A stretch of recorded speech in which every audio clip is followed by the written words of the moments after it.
In this video, I'll be showing you how to make your Instagram account private. It's a very simple method, so if you find this video helpful, be sure to drop a like and subscribe. Now, you might want to make your account private for various reasons. You just might not want a public account anymore so that people that aren't following you can't be, just looking at your posts or your stories or anything like that. So the first thing you want to do is open up your Instagram application. If you can't find it on your screen, it looks like this. You can just swipe down in the middle of your screen and just search up Instagram. It's going to come up like this. And then once you open it, it's going to look like this. You're going to see stories at the top. You're going to see different posts and stuff. And then on the bottom, you're going to see search, the plus icon for posts and stuff, the reels, and then your profile on the bottom right. So you want to click on your profile. And as you can see, when your account is private, you're going to have that lock next to your name on the very top left.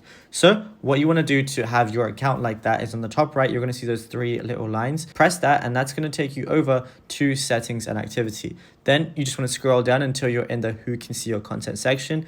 Go to account privacy, which is the very first option, and then just toggle on private account. It says when your account is public, your profile and post can be seen by anyone on or off Instagram, even if they don't have an Instagram account. When your account is private, however, only the followers that you approve can see what you share, including your photos or videos on hashtag and location pages, and your followers and following lists. Certain info on your profile, such as your profile picture and username, is visible to everyone on and off Instagram.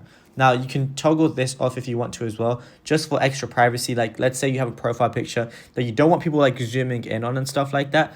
There's a toggle called allow profile picture expansion. So you can just toggle that off, and that way people won't be able to see a bigger picture of your profile picture as well.